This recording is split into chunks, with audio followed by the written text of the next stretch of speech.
Александр Лукашенко выкручваецца як той вужака на патэльні, каб абысці санкцыі супраць рэжыму. Схематозы, звязаныя з пастаўкамі калійных угнаенняў, былі і тэмай закрытых размоваў Лукашэнкі з прэзідэнтам Інданезіі Прабова Субіянта, а таксама з губернатарам Санкт-Петербурга. Пра гэта мы сёння паговорым у праграме «Пра свет». З вами Сергей Пелеса. Вітаю вас на Белсаце. А са мной у студыі мой калега і сувядоўца Зміцер Міцкевіч. Прытанне, Зміцер. Вітаю.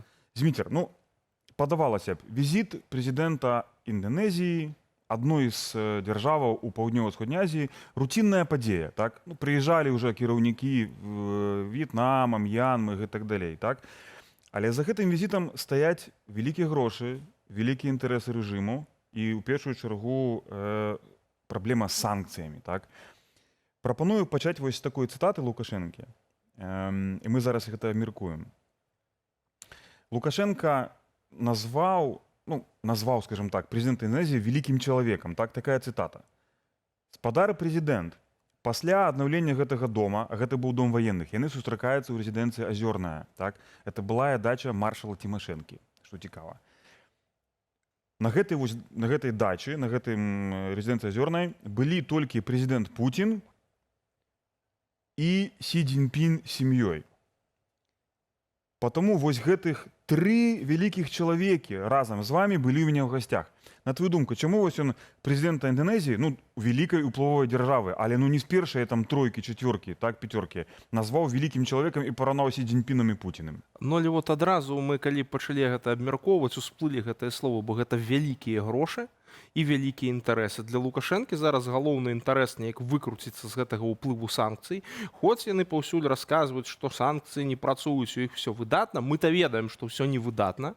І бачна нават па іхнай рэакцыі, што яны пастаянна спрабуюць штосьці зрабіць, каб гэтыя санкцыі паслабіць і гэтак далей. А вот тут непасрэдная спроба пасунуцца на вось той глобальны поўдзень, так бы мовіць, на тыя краіны дальняй дугі, як раней казаў Лукашенко, таму што там проставы інтарэс. Інданезія вялікі рынок менавіта для калійных угнаенняў. Плюс таксама, я думаю, то, што і в адваротны бок гэта можа працаваць. В Інданезіі шмат чаго збіраецца.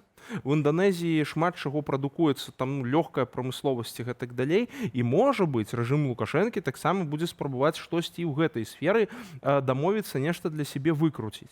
Але сам факт, што яны на гэты рынок ідуць, і для яго важна, ён ведае таксама, што Інданезія далёка не дэмакратычная краіна. І таму тут асабістыя стасункі з дыктатарам гэта гарантыя наўпроставая магчымасці вядзення бізнеса добра. Адпаведна, вот ён і спрабуе там, звычайнае лісліўства, да, вось давайце, вялікі чалавек. Так, дарэчы, цікавы, ввогуле, пра схематозы гэтыя, як Лукашенко прабуе абысці санкцыі, каб калійныя ўгнаенні дабраліся да Інданезіі, мы зараз яшчэ паговорым, але цікавы сам профіль вось гэтага кіраўніка Інданезіі. Так? Ён, Прабова Субіянто, гэта палітык, аўтарытарны у мінулым, так?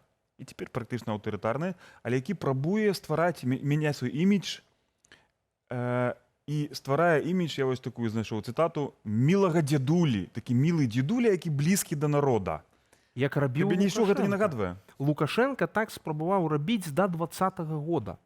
Пасля ў яго, канешне, не атрымліваецца, у яго ж зусім сарвала з катушак, але да 2020 года я нават пісаў калісьці вялікі артыкул на гэты конт, мы рабілі даследаванні, як з Лукашэнкі спрабавалі зрабіць там імідж мілага, цёплага чалавека. Сабачку гэтага ўвялі, карацей. Яму адмыслова апраналі яго такім чынам.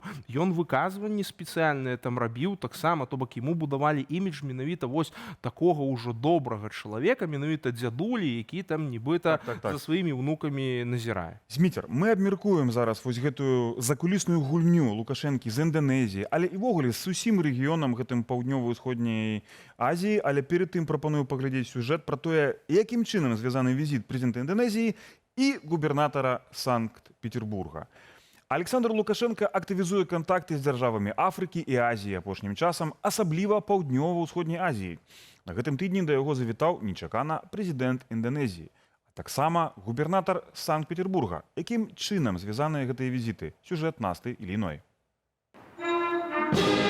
Толькі сёлета Лукашенко сустрэўся з генеральным сакратаром камуністычнай партыі В'етнама Туламам, са старшынём дзяржаўнага адміністрацыйнага савета Мьянмы Мін Аун Хлаінам, з прэм'ер-міністрам Пакістана Шахбазам Шарыфам, а цяпер у гасцях беларускага дыктатара прэзідэнт Индонезии Прабова Субиянта. Господин президент, после восстановления этого дома, это был дом военных, до вас только президент Путин здесь дома был. Terima kasih luar biasa. Большое спасибо. И очень-очень давно, еще до его восстановления, Си Цзиньпин с семьей. Поэтому вот 3 таких великих человека вместе с вами здесь у меня были в гостях. Лукашенко прабівае в акно ў Азію, а дакладней акушвае краіны суседкі Паднябеснай. А можа, Расія спрабуе падыграць Лукашэнку, дэманструючы, што ён суверэнны кіраўнік і да яго з візітамі ездзяць лідары Паўднёва-ўсходняй Азіі. Акурат месяц таму інданезійскі кіраўнік замест G7 узяў удзел у пецярбургскім эканамічным форуме, дзе сустрэўся з Пуціным. Калі нейкі лідар з глобальнага поўдню, так званага, прыязджае ў Менск, вось да гадалкі не хадзі, за пару-тройку тыдняў да гэтага ён меў нейкія глыбокія стасункі з Расіяй. І у выпадку з Інданезіяй мы пераконваемся, што гэтая схема працуе. Калі паглядзім на апошнія месяцы, мы пабачым, што Інданезія і Расія ўсё гучней заяўляюць пра сваю, скажем так, пра свае намеры заключыць розныя дамовы пра стратэгічную супрацу. Гэта не значыць, што Інданезія робіцца саюзнікам Расіі, што яна далучаецца да гэтай, скажем так, віртуальнай восі зла, якую любяць медыя вызначаць. Гэта проста значыць, што цяперашняе інданезійскае кіраўніцтва, яно думае, чаму б нам у нашай незалежнай знешняй палітыцы не мець стасункі і з Расіяй. Інданезія вельмі прывабная ў плане супрацы і ў плане інвестыцыяў. Дастаткова паглядзець на лічбы. Гэтая дзяржава ўваходзіць у вялікую двадцатку, з'яўляецца лідарам эканамічнага развіцця краін Паўднёва-ўсходняй Азіі. І ўсё б нічога, але Інданезія вельмі адчувальная на санкцыі. І як толькі бачыць нейкія наступствы праз санкцыйную палітыку, адразу дыстансуецца ад супрацы. Таму удалага ўлову для дыктатара Лукашэнкі ні ў Індыйскім, ні ў Ціхім акіяне, якія абмываюць малайскія выспы, не будзе. Калі паглядзець, што яна можа прапанаваць, гэта калійка. Былі пастаўкі кар'ерных самазвалаў, белазаў. Ёсць інвестыцыі, прычым не з боку Інданезіі ў Беларусі інвестыцыі, а з боку Беларусі у Інданезію, як тое не парадаксальна. Праўда, аб'ёмы інвестыцыяў невялікія, яны рэзка вельмі выраслі за апошнія гады і дасягнулі там 4 мільёнаў 100 тысячаў, падаецца, даляраў. Канешне, невялікая сума, но цікава, ва што інвестуюць, а інвестуюць у жыллё і ў офісныя памяшканні. Канспіролагі могуць сказаць, што рэжым Лукашэнкі рыхтуе чарговы запасны аэрадром на выпадак Майдану. Але можа проста беларускім чыноўнікам клімат падабаецца і від з офісных будынкаў. Не ўсе ж яйкі трымаць у Эміратах.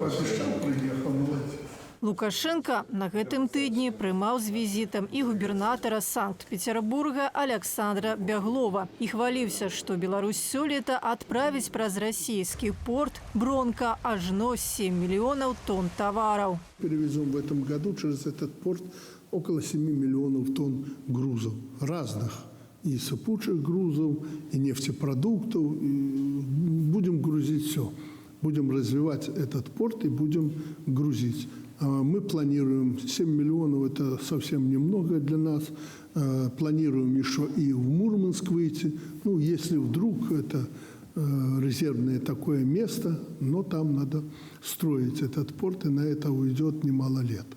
Поэтому для нас это основная дорога в мир для нашей продукции. Падобна для Беларусі праект у Піцеры порт Бронка не такі рэнтабельны, як чакалася, бо, да прыкладу, у дасанкцыйны перыяд праз порт у Клайпедзе наша дзяржава экспартавала 12,5 мільёнаў тонн на год толькі калійных угнаенняў. Любые лічбы, якія агучваюцца ў дачыненні да вывозу беларускіх тавараў праз петербургскі порт, гэта фантастыка. Гэта не прывязана да нейкай рэчаіснасці, гэта у першую чаргу тое, што мусіць спрацаваць на аўдыторыю. Балтыйскае мора ўсё ж унутранае мора НАТО, а не Расіі. Навігацыя там адбываецца на вачах у ваенна-марскіх сілаў Альянсу. Расія ж рэгулярна парушае паветраныя і марскія прасторы суседзяў на Балтыцы. Калі так далей пойдзе, то Балтыйскае мора стане такой жа зонай крызісу, як мяжа Беларусі з еўразвязам. Таму інвестыцыі ў порты на расійскай тэрыторыі рызыкоўная ідэя. Магчыма, таму Лукашенка і звярнуў увагу на Мурманск, дзе праходзіць паўночны марскі шлях і дзе Лукашенка таксама выказаў намер пабудаваць беларускі порт. Зміцер, ну, Мурманск это зусім ужо нейкая фантастыка, это яшчэ далей, чым Петербург. Тым больш, што гэты паўночны марскі шлях, ён не функцыянуе, то есть ён эканамічна невыгадны. Але хацеў пра іншае. Перад тым, як мы паразмаўляем пра гэтыя схемы, як Лукашэнку праз Петербург прадаваць калійныя ўгнаенні ў Інданезію. Як табе новы стыль Лукашэнкі? Вось гэта кашуля з кішэнямі такімі, так, з вялікімі гузікамі, в стылі фрэнч такім вайсковым, як Сталін насіў, да? І прычым вось на сустрэчы з Субіянта ён быў у такой цёмнай версіі, а в сюжэце раней мы бачылі, ён светлый, то есть он змяніў свой стыль. Як ты яго ацэніш? Да, дарэчы, бачна, што гэта не адна кашуля, бачна, што мэтанакіравана гэта зроблена, і насамрэч гэта выглядае як нейкі кіч там на Сталіна, умоўна кажучы, альбо там увогуле на Кім Чен Іна, якія вельмі любяць вось такога характару вопратку, ну, якая впісваецца вось у гэты стыль. Вот на Сталіна, дарэчы, найбольш падобна. Не ведаю, можа, фільмаў пра другую сусветную пераглядзеў, да, вот пад... Ну, ён любіць Ну, якраз з нагоду з гэтай. Дніпровскі рубеж, это ж все Вось з нагоды вызвалення Менска ад нацыстаў і акупацыі камуністамі, напэўна, ён, можа быць, наглядзеўся. Ну, але просто выглядае гэта даволі кічова, асабліва на фоне таго, што Субіянта-то сидзіць в касцюме. Причем на хвилиночку, Субіянта, генерал-лейтенант. Менавіта. Не фейковый генералиссимус, як Лукашенко апранае фуражку. А Он сапраўдны. реальный генерал-лейтенант, былы камандуючы спецвойскаў Інданезіі, але ён з чалавеческім лицом, ён не апране фрэнч. Ну так, яму трэба цяпер... Он приехал бізнес рабіць. І менавіта, яму трэба па-іншаму себе прэзентаваць. Дарэчы, прабач, ён же з Францыі, ён же недавно во Францыі быў. Но не полетит же он у Францию в неким там дивным своим там войсковым... Да і ўвогуле тут бачна то, што у яго там змена іміджа адбываецца, то бок, ну, ён будуе крыху іншы падыход да палітыкі, ну, для того, каб все-таки там паказаць, што можа там адкрытасць нейкая. Ну, зноў жа, такім чынам лягчэй прыцягваць грошы да сябе ў краіну, все-таки давер да такіх людзей больш. А тут складваецца ўражанне, што Лукашенко альбо ягонае атачэнне просто не разумеюць таго, што адбываецца, ну, і таму вот гэты пераход, я не ведаю, падобна, што гэта таксама адлюстраванне мілітарысцкіх гэтых настрояў Лукашэнкі, таму што, ну, калі ён пагражае вайной краінам Балтыі, вот увогуле, пра што мы сёння яшчэ пагаворым, таксама гэта можа быць адлюстраванне гэтых інтарэсаў таксама. Спадзяюсь, што паспеем. Галоўная справа, так? Санкцыі, уведзеныя пасля 2020 года, за затрыманне самалёта з Пратасевічам, за суудзел у агрэсіі супраць Украіны, яны, па-першае, для Лукашэнкі закрылі порты в Литве, Клайпеду, и украинские порты, якімі таксама можна было карыстацца, но з Украины фізічна просто бліжэй да Афрыкі, да Азіі, чым з Балтыкі, так? Индонезия одна з 4 асноўных пакупнікоў калійных угнаенняў. Китай, Бразилия, Индия, Индонезия, так? Прыбытак ад продажу калійных угнаенняў Индонезію за апошнія гады упаў у 3 разы. Як ты бачыш, вот улічваючы гэты порт у Петербургу, визит губернатора петербургского, ці Лукашенко удастся, вот ёсць перспектывы яго хоць затрымаць падзенне гэтых продажаў і неяк аднавіць, то есть больш зарабіць на гэтых калійных угнаенняў. Ну не дарма ж гэты прэзідэнт Інданезіі прыехаў. Яны абмяркоўвалі, як гэта зрабіць. А ну падобна то, што яны вот спрабуюць, напрыклад, уключыць Інданезію там в эту зону свабоднага гандлю з ЕАЭС, падпісаць гэтую дамову і таму нейкім чынам снізіць тыя выдаткі, якія цяпер ёсць, адпаведна вярнуцца на нейкія былыя пазіцыі. Ну і тут таксама Лукашэнку трэба зразумець, якім чынам увогуле снізіць кошты. Тут можна, я думаю, звярнуцца да досведу больш таталітарных краінаў, там, ну, значыць, працаўнікі белкалія будуць менш есці. Ну і гэтак далей. Тут таму, што яго абсалютна канкрэтная задача. Трэба павялічыць даходы бюджэту за вось кошт павелічэння прыбытку з продажу калійных угнаенняў, ёсць абмежаванні, і таму, адпаведна, у яго толькі вот варыянт спрабаваць дамовіцца, можа быць нейкі бартэрны абмен таксама, можа быць нейкія ну, прэферэнцыі выгандліваць у гэтых інданезійцаў. Зміцер, ну, глядзі, мне здаецца, што відавочна для нас з табой, для гледачоў, што схема з экспартам беларускіх тавараў і калійных угнаенняў, сыравіны праз Расію, она абсалютна для Беларусі невыгадная. Так? Палітыка Лукашэнкі невыгадная, якая вядзе да гэтай ізаляцыі. Нам выгадней мець адкрытыя парты ў Польшчы, у Літве, ва Ўкраіне, каб праз гэтыя парты гандляваць са светам, адкрыць гэты гандаль. Але калі ты суагрэсар у вайне супраць Украіны, то тут все гэтыя магчымасці І з гэтым цікавая гісторыя звязаная. 3 гады назад Беларусь афіцыйна прапаноўвала, каб праз тэрыторыю Беларусі ішоў транзіт украінскага зерня, так, далей на захад. І гэта не прайшло, таму што Літва з Украіны былі супраць. Так? Тады была такая праблема, так расейцы блакавалі парты на Чорным моры. Афіцыйна Беларусь прапаноўвала транзіт зерня украінскага праз тэрыторыю, а неафіцыйна прасіла ўзамен скасаванне санкцый супраць калійных угнаенняў. Прынамсі часовая.